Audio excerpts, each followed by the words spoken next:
Hi, this is James Zhang, and today I'm here with Satya Masina, and we're going to talk about a recent deal that he recently acquired and then refinanced. And so, Satya, maybe to jump in, tell us a little bit about Hazelwood Apartments. Hi, James. Thanks for having me. Hazelwood is a 34-unit property located in Princeton, Texas. Princeton is about, east of McKinney, which is the fastest growing region, and Princeton by itself between 2010 and 18, there was a population growth of over 70%. So Hazelwood is, typical, I would say, Class C kind of property with a good mix of 1, 2, and 3 bedrooms. It had good bones to begin with, and we went in and improved the property and took advantage of the rent growth in the area and so on. So we just sort of talk a little bit more about the acquisition. You know, a lot of people get hung up on finding the deal, and sort of how did this deal come to you, and how did you get it under contract? Because that seems to be a big barrier for people when they're first getting started. Sure, James. So prior to this, we did buy, few smaller properties. At that time, we just sold a 24 unit in Farmersville. We listed with one of the prominent, multifamily brokers in DFW. We've actually, listed few deals, bought about 4 or 5 deals with them.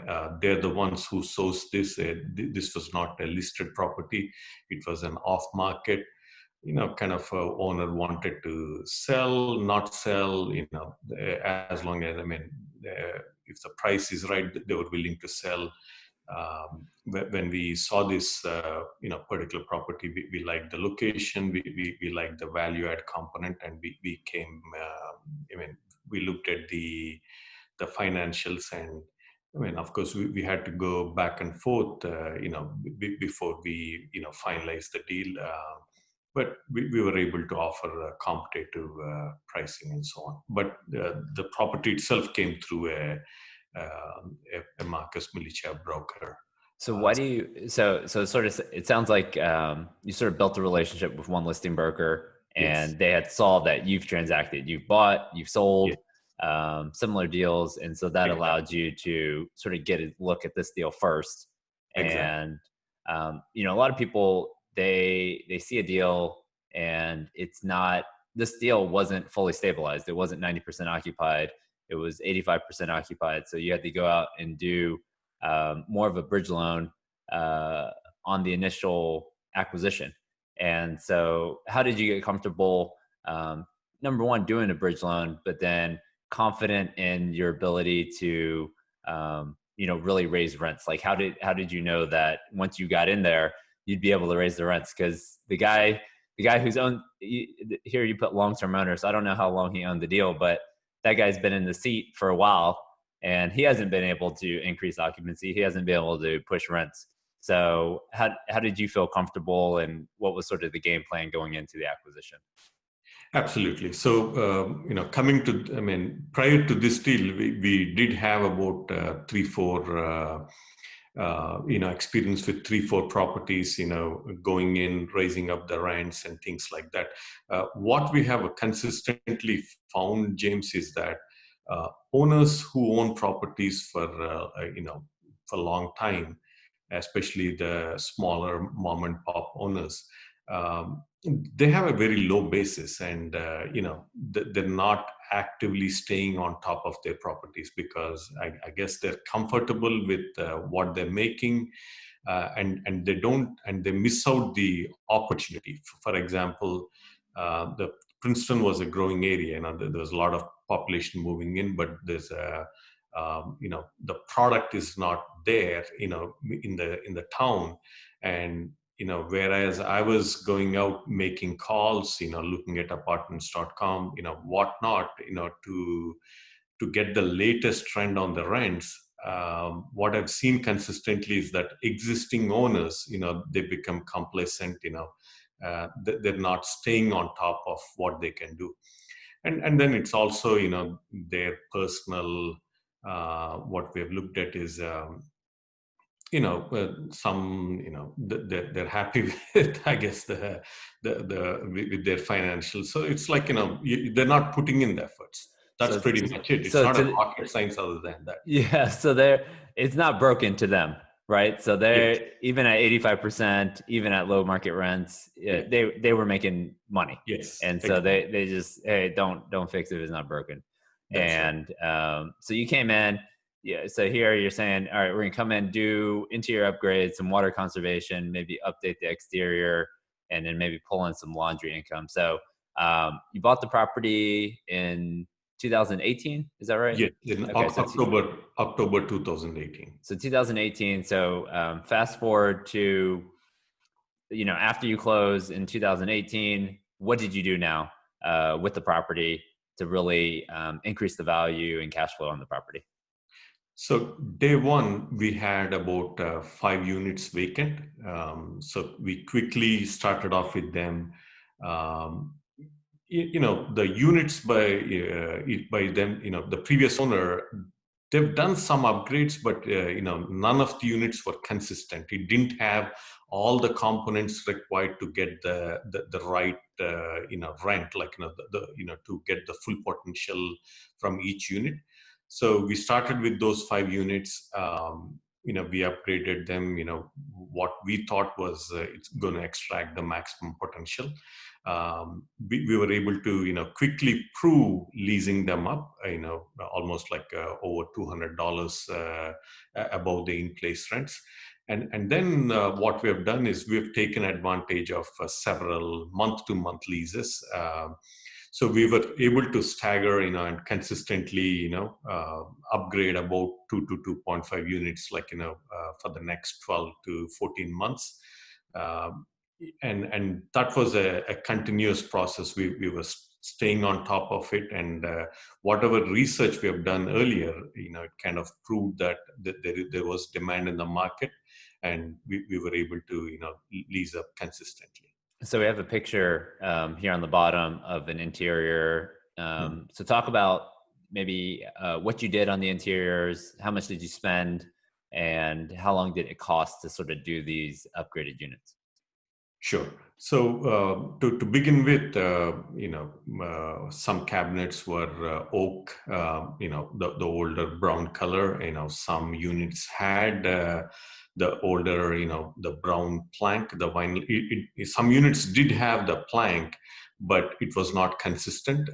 So there were carpets and things like that. And then, so what we've done is, kind of gray planks all in all units, backsplash, white cabinets, cabinet fronts, the hardware, black appliances, and so on. Upgraded light, fan fixtures, good vanity in bathrooms, good mirrors and things like that. Standard stuff that that people have been doing in an apartment upgrades of late. And How much apart did it from, cost approximately per unit?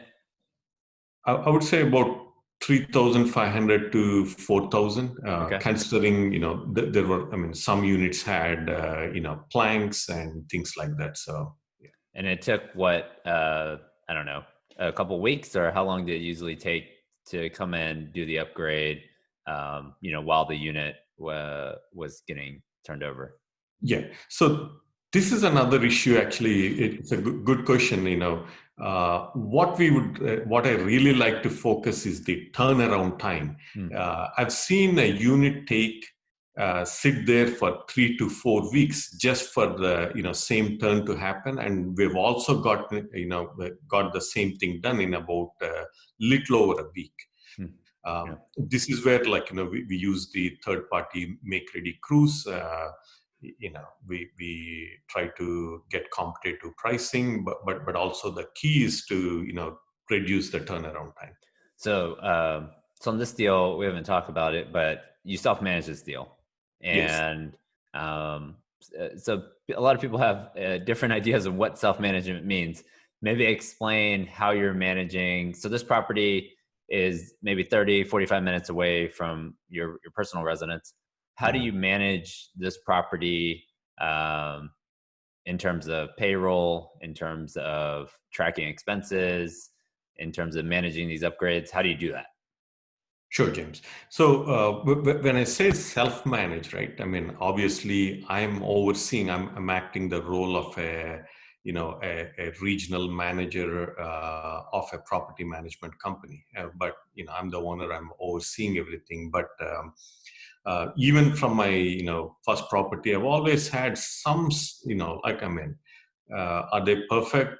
Probably not, but I had a staff. So my goal is never to, touch the keys, lease them. I mean, show the units or, write leases and collect rents.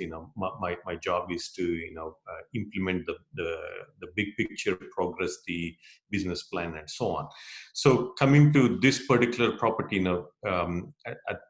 I also have, I mean, at that time, I also had over, other portfolios. I was owning about 140 units, but they were all smaller, multiple 24, 32, so on. All within a, 5, 10, 15-mile radius. So I was paying a property manager, she has come from a bigger property management company. So I'm paying her well, but, so my payroll was, you could compare to, how you would underwrite for a 140 unit bigger property. My payroll is approximately the same.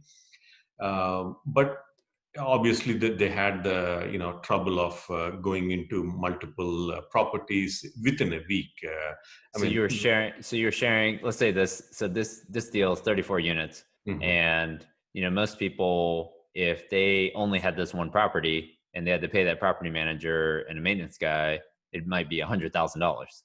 But since you're sharing that property manager Mhm. across maybe let's say two or three properties, your Yes, total payroll might still be 1,000 to 1,200 a door, which might be that's right. $30,000 to $40,000 on this deal, which That's right. makes it makes it run a lot more efficient because you're Sure. able to share that one person across multiple properties. Absolutely. And I'm also, since I'm not paying that 4%, or 4 to 5% management fee to a property management company, I can afford to pay a little bit more to my managers, Okay. and I can afford to, I mean, spend, make some mistakes sometimes and then learn from it. But I had the luxury of that, not paying that 40% and utilizing that money to kind of, self-manage and gain some strong operational experience in turning around these properties. So a lot of people who use third-party property management, they get like a monthly, it might be a 300-page PDF from their Mhm. management company Mhm. on the 15th of the month, and it's it has the rent roll, T12, general ledger, all that stuff. Mhm. Um, how do you, as sort of a self-manager, can you recreate that, or do you use any type of software that helps in that process so that it just seems like a mountain of information for someone to take a look at? And so how do you sort of manage that? Is there anything that you track, whether it's weekly or monthly, at this property and other properties? Sure, absolutely, James. So, I always say this, we are buying smaller properties because at that time, we were limited by, individual money and things like that. But that doesn't mean that you cannot think big, like, like how you manage the bigger properties. From the very beginning, the one thing I've noticed is, exactly what you said, how you, I mean, when you look at bigger properties and, when you try to underwrite, the amount of information or professional information they provide in terms of rent roll, T12, other reports and so on. And I kind of compare that with, several mom and pop, smaller owners who provide financials on, in a Word doc and, things like that. Right. So from the very beginning, I mean, these days, you have all the tools required, and it doesn't cost much to implement the similar property management, very advanced property management software, like we use Restman, which is the same software used by bigger property management companies, managing 20,000 units. But I was also able to implement the same software in cloud, for 30 units, 40 units, across my portfolio. So I'm generating the same quality of rent roll, T12s and so on. Obviously, in a bigger companies with property management company, you're not the one who's doing the accounting, Right. entering the invoices into the system and things like that.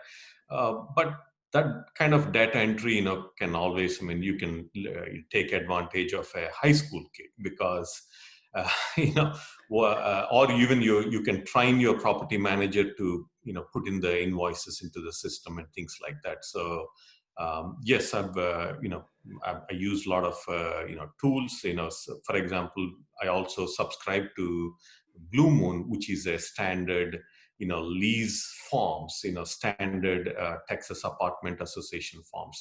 So it doesn't matter, like, whether you're big or small, you can use these tools at a very minimal cost and produce similar, professional reports.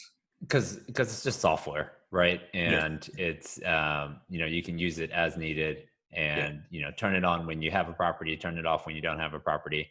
Yes. And this goes into when we went into when you go into Fannie and Freddie. So Satya came to me sort of at the beginning of this year and said, "Hey, look, let's look at this deal. We've been able to raise the rents.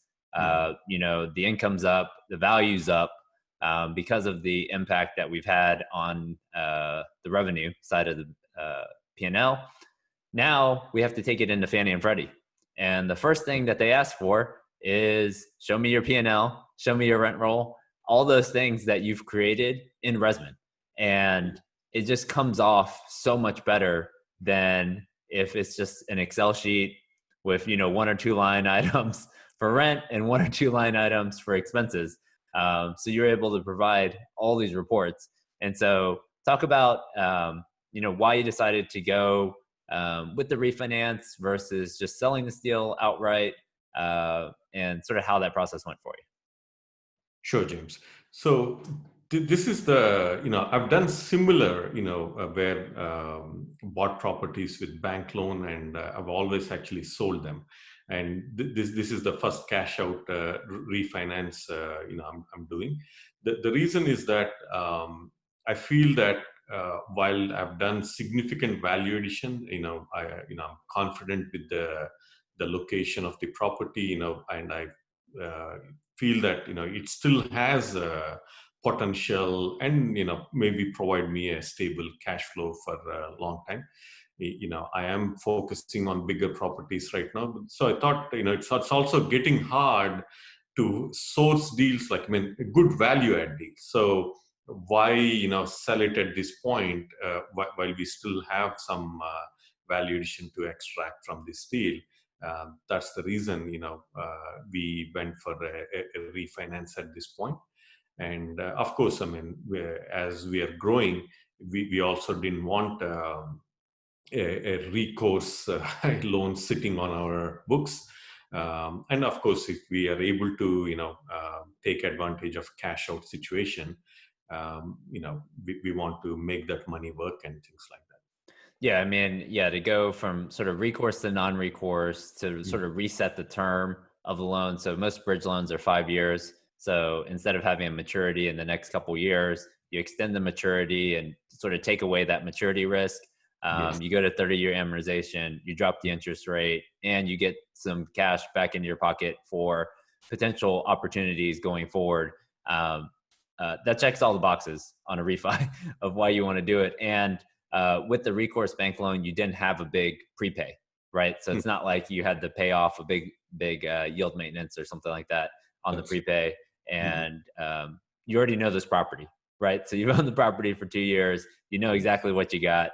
And, you can sort of incrementally approve it here on the rents, rubs, and then the laundry income. So I wanted to jump in and hit you with some quick fire questions here on this last slide. Mhm. Actually, before we do the questions, Mhm. just give a snapshot of some of the other properties that you've bought and sold in the last 5 years or so. Sure, James. I'm an IT guy. Like I started off with multifamily in 2015. With my first property was 37 units in McKinney. Um, Typical value add deal. Much. I mean, C class. Much bigger value addition than Hazelwood we just covered. The following year, I did buy another 24 unit in Farmersville.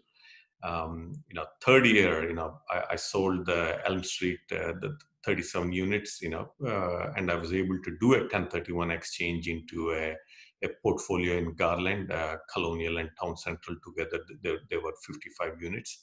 And as part of the same exchange, I also purchased another 30 unit in Courtyard. So it was a big jump, just by selling 37 units and just bringing in some additional money to the table. I was able to jump in from 37 to almost 87 units, within a span of 18 to about 20 months, I would say. And the following year, I sold the 24 units in Farmersville, and again, that's when I purchased this Hazelwood. In the same year, I also bought another property in Wiley. It was 24 units. So, that volume of almost like 140 units gave me the confidence to quit my IT job in mid 2019. In 19, I've done another transaction, sold that 55 units in Garland, acquired another 18 units with a partner in Red Oak, and 2019 was also the first year where we have done a 100-unit syndication, which is north of McKinney, and another great property. And come to 2020, we closed on another syndication in Fort Worth called Richmond. And then, of course, Hazelwood, we've refinanced it. And, when we sold this Colonial and Town Central in last year, we've not done 1031. This is the first time I've not done a 1031. And we were able to mitigate a lot of capital gains through bonus depreciation mechanism. So we are sitting on that money, of course, the money from the Hazelwood, we are actively looking to purchase and, buy bigger properties and so on. No, that's perfect. I mean, you've definitely stair-stepped your way up into bigger and bigger properties. And, I just want to hit you with a couple questions. So I think we've covered self-management. Maybe talk about the biggest obstacle on your multifamily journey so far. I know it's early, but maybe what's one obstacle that you've had to overcome sort of in this journey? So I guess the biggest obstacle is getting that first deal done, right? First deal, and I would say within the first deal, the first loan as well, because you can even without buying anything, you can always contact a broker. You can tour the property, you can do a mock underwriting and things like that. Sure. But what I mean, at least at that point when I first bought my property, I was not part of any networking groups or mentoring groups, so I was learning things on my own. But beyond just touring properties and kind of looking at the financials, I've not prepared myself for the loan. And if you actually, in fact, my first loan was with you, and if you recall, I think the first one was PFS. Yep. Oh wow! Personal financial statement. So I've not even done a personal financial statement. Right. So that transaction process is like, where the first bank loan. They've asked us to write a business plan for the deal. So it was a lot more difficult. But obviously, you've learned a few things. and then, apart from that, I guess my other biggest obstacle is what I thought was that raising money from other people for syndication. While I was building my experience, I was not sure how raising money would play out, but but that was actually much easier than I thought, and it's more of the obstacle was in my mind, but not in the actual work and things like that. Yeah, just two comments. Yeah, the loan process can sort of be like an autopsy. Yeah, It's in detail, a lot more detail than most people want it to be, but that's just how it is. yeah, And then, yeah, the raising money piece, I think definitely as you build sort of a track record or partner with people who have a track record, it helps people get comfortable with you. sure. Um, so, what is one thing you're going to do the same, and one thing you're going to do different potentially on the next deal? Um, if I may, James, so I mean, instead of the next deal, I mean, the way I want to look at it is that I'm going to follow the same conservative, mechanism, and this is like any business. I mean, it's not like you can people think that you can invest and you can go play golf and money is going to come in. But I think this is definitely like, I mean, especially when you're starting off and with smaller properties, it's much more active. So the what I'm going to do the same is definitely my discipline, our conservative underwriting, and then staying on top of things like during the operation. What I'm going to do different is that obviously we've for last 5 years, we've gained solid operational experience, and we were too focused on buying on our own, and buying smaller deals. But I think the next 5 years is what we want to achieve is the scale. So we want to achieve the scale for next 5 years. So the next, and also the what I'm going to look at differently is that so far we've also been looking at mainly at big value addition, where our payout is mainly during the sale and refinance. But going forward, I'm primarily going to focus on the cash flow, the yield component of the property, more stabilized. I mean, of course, with some wherever possible value addition, but we're more going to focus on the yield and cash flow. Yeah, I mean, especially as you hold these deals longer, right? Most people can do a heavy value add if they're going to get paid out after 18 months, but Yes, it's going to be harder if you have to hold a deal for 5 years or 10 years. If yeah, there's no cash flow for 10 years or 5 years, exactly. then the investors are going to get restless. And so you're counting on that sort of pot at the end of the rainbow. I guess the last question here, I think, on this slide is, what is the one thing that differentiates you from all the other GPs out there? Sure. I mean, there are many good GPs out there. I'm learning every day from them. But I guess the difference. My core competence is definitely it's not just putting a deal together. I think I bring in a lot of operational experience. So what happens between the purchase and sale or refinance, right? That part, we know in and out. Be it stable operation or value addition, like cost effective management and things like that. And I've put in my personal money and gained that experience. So I guess as a GP, what differentiates me is that yes, I'm going forward, I'm going to utilize third party management companies, but since I bring that operational experience, I know what to ask, with the property, management companies and things like that. So it's definitely putting a transaction together, and that operational experience is also gives you a good disciplined underwriting perspective as well. So Yeah, that's yeah, what it's is it's it's primarily. absolutely, yeah, it's absolutely when you know what's going on at your property that's a similar size in the similar submarket. Mhm. You're not just going off of pro forma and just hoping that's what it's going to be. you know exactly Exactly. what it's going to be when you get in there. And so Yeah. that's a huge differentiator. And you know, to me, it increases every deal you do in that submarket. It increases that competency. And Yeah. so I really appreciate you coming on today. And you know, I think you told me we've done 10 loans now. So Yeah. appreciate all the business and anything that you want to leave people with, and what's maybe the best way for people to reach out to you if they have questions about this deal, about some of the other deals you've done, or potentially future opportunities. Yeah. First of all, thanks for having me, James. It's always pleasure to work with you.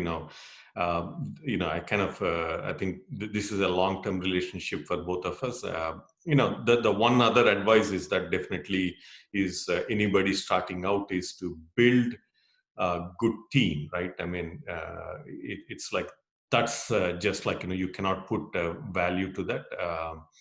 It's just like helps you in the long run, like a good team on the loan side, on the brokerage side and things like that. So people can contact the best way is to definitely through email, satya.p.masina@gmail.com, and they can also contact me through phone. I'm open for talking to people. Well, I appreciate it, Satya, and appreciate you coming on. And thanks a lot. And we'll be talking soon. All right, thanks, James. See ya. Appreciate it. Bye.